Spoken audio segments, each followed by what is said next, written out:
Hello, it's Jo from Minerva here. I'm here today to give you a few tips on how to sew buttonholes and buttons.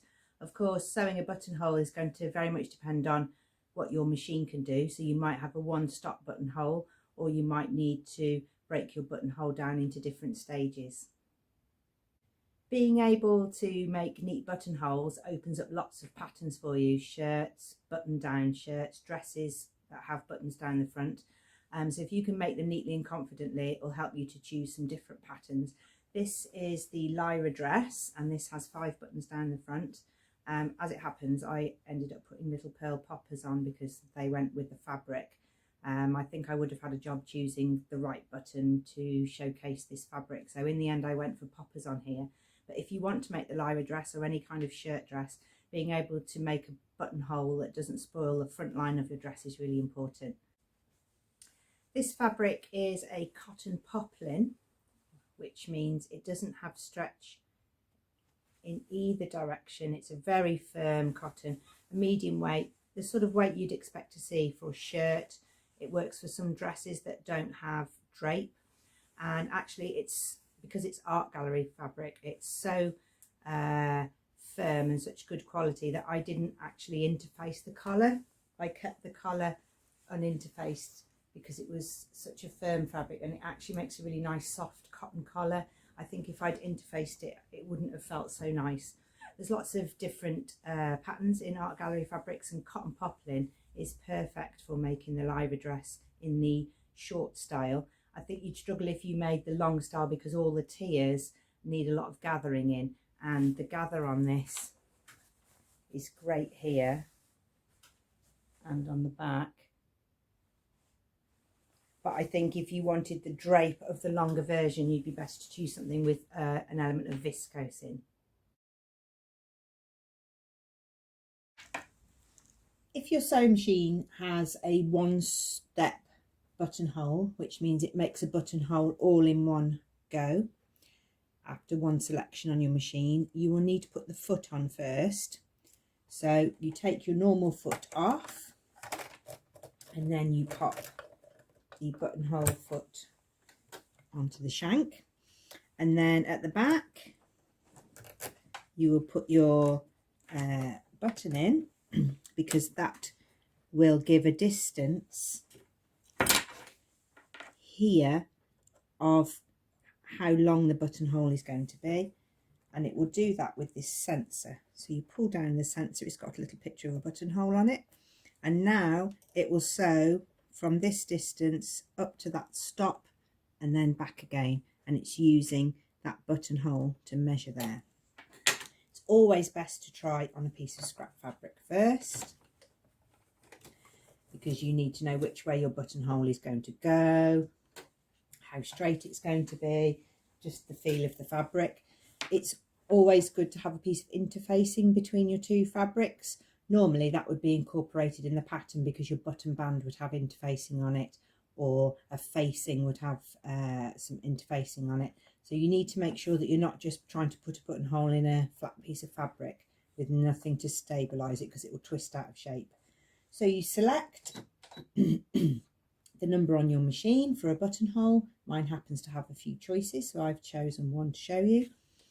The sensor is down, the button is measuring the distance, and you just start to sew. Don't pull the fabric through, it does all that for you.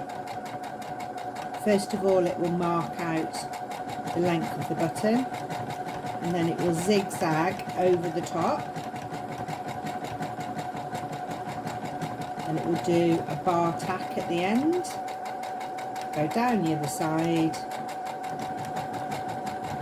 bar tack to the beginning end, and then zigzag back. You can see that it's made the buttonhole backwards, if you like. It started here and moved backwards. That's why you do a test to see which way your buttonhole is going to be made. And here it is, and you can snip those threads off because the bar tack at each end is holding the threads securely. In order to finish the buttonhole, you need to cut the little slit in the middle. and it's very useful to use 2 pins at each end to mark where you're going to cut. I use a seam ripper. This one's a clover one and it's very sharp, and I always start in the middle and push out towards the pin, and then I'm going to do it the other way, from the middle out towards the pin, and the pins stop me scooting through the bar tack at the end. Then when I take the pins out, I have my buttonhole with the hole in the middle, the zigzags down each side and the bar tacks on the end. That's a 1-step buttonhole. If you have a buttonhole on your machine but you need to take it through the different stages of the buttonhole, you might get that on an older machine, then you definitely need to start a little bit differently, so you don't get the opportunity to have that automatic measurement. So you'll be making what you'll recognise off a pattern as a mark for the buttonhole. So your buttonhole will be measured using your button. So you put your button on, measure it, and then you'll know when you're marking your buttons on the front of something. I'm going to measure that.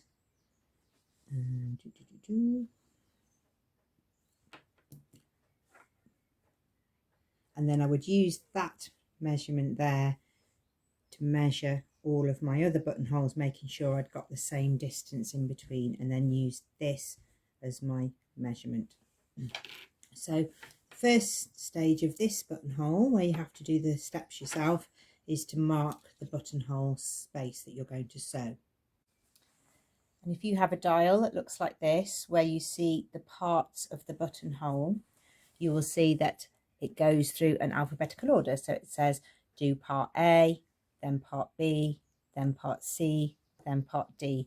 So A is the bar tack, then you go from B up to the top of your buttonhole, then you bar tack again, and then you go down the other side and you might do a few stitches just to finish the end. But you manually move that dial for each part of the buttonhole, which is how it's different to a 1-step buttonhole. Here we go, I'm going to show you each stage. So I've chosen A on the wheel, and that is going to make me a bar tack. And because I'm now going up the left hand side of my buttonhole, I need my needle to be in the left position, and I'm going to change it to B.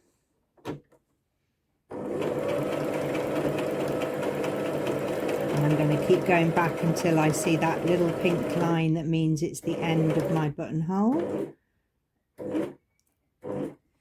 And then I'm going to bar tack the end.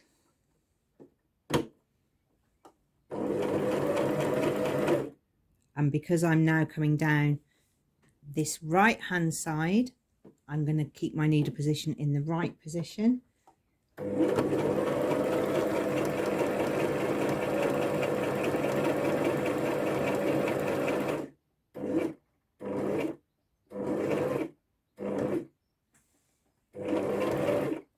And just to finish off, I'm just going to do 2 or 3 stitches at the end of the bar tack.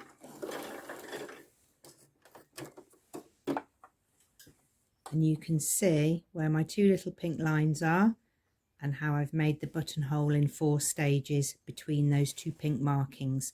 So if you've not had a go at that on your machine and you've tried reading it in the manual and it didn't make sense, that's how you use a 4-stage buttonhole. When we come to sewing the buttons on, it's good to have made the slits in your buttonholes, and then you can use a pencil, a dressmaking pencil, to mark the centre of your buttonhole, so your button goes right in the centre, and then on the other side you'll have the clear space to put your button, and then you know it will be in the middle of that buttonhole, not pulling down on the bottom and making it baggy, or making your button band billow out at the top. we're going to sew this button on.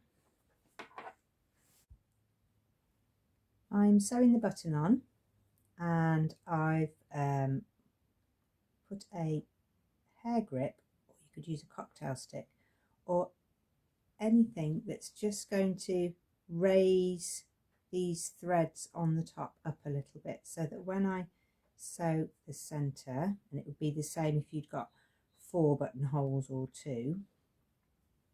you know, holes in the centre of your button, and then I'm going to sew up and down just like you'd imagine sewing the button on, and then I'm going to take out the grip,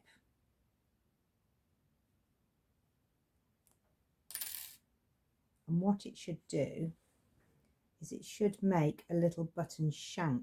Can you see just there? So it's lifting the button away from the fabric, and it feels a little bit wobbly, and it perhaps doesn't feel to you like a secure buttonhole. But what you want to do then is secure that shank by taking your thread round and round and round the button. And what it does is it raises the button off the fabric so that you make your own little shank on the back. So some buttons have got a shank on the back, but this, you've now made one on the back.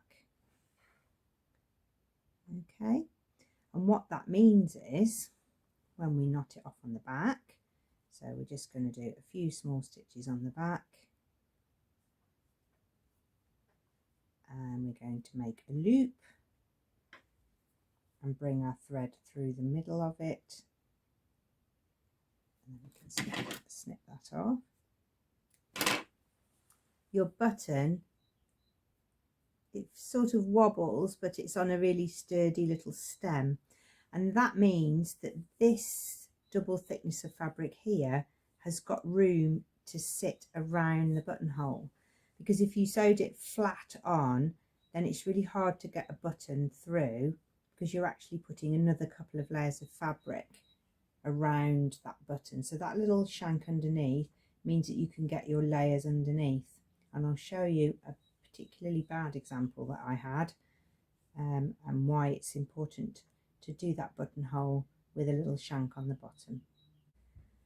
Okay, there's a couple of things wrong with this denim dress that I made. I do wear it because I like it, but the button bands were very thick from the layers of denim, and so the metal buttons that I used, and they were ones that you used a hammer with, the shank isn't very deep, so it's only just coming over the top of the button band. So then when I try to put another 2 layers of denim over the top of it, it's really thick and it's really difficult to get them on and off, and it sort of makes this pucker all around the buttonhole because the button is too tight.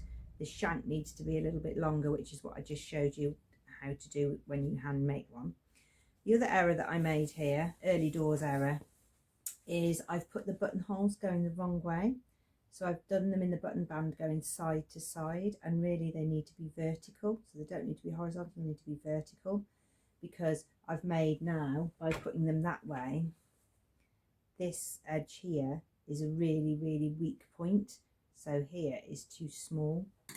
So although the buttons are functional, I learned a lot putting these buttons in denim. One, I didn't put the buttonholes the right way round, and actually for the thickness of this denim, the shanks on these metal buttons weren't deep enough. On the plus side, on this shirt, which is made from Rose and Hubble poplin, I used the button band to help me make sure that my buttonhole was in the middle of my button band. So those buttons are going, holes are going vertically down, and so they're not putting any extra pressure on the edge of the button band. So these are all going vertically. And also, when you choose buttons, sometimes you sort of over choose a size of button. You may end up putting one on that's too big, and on here it really only did need a little shirt button. You can see it there.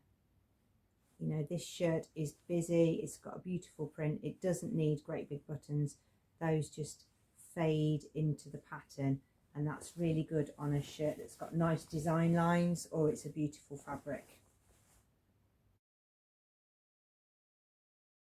The final thing I'm going to show you is a foot that sews buttonholes onto your items. You might have seen it on the sewing bee, you might have one in your sewing machine accessories box and wonder what it's for, but you put it onto your machine like this, and then you need to measure the distance between the two holes on your button.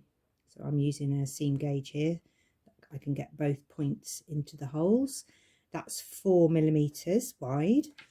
So I'm going to set my machine to zigzag with a 4 millimeter stitch width. So stitch width 4, and I don't want any length at all. I want that down to 0 because I don't want the button to move. I want it to stay in the same place. Then I'm going to place the button under the foot so it grips it down, and then very gently I'm going to use the hand wheel to make sure that I'm hitting the holes and not the button. That's going to just take a little bit of adjustment, and when I get free motion between the two holes, then I can use the foot pedal to sew the button on.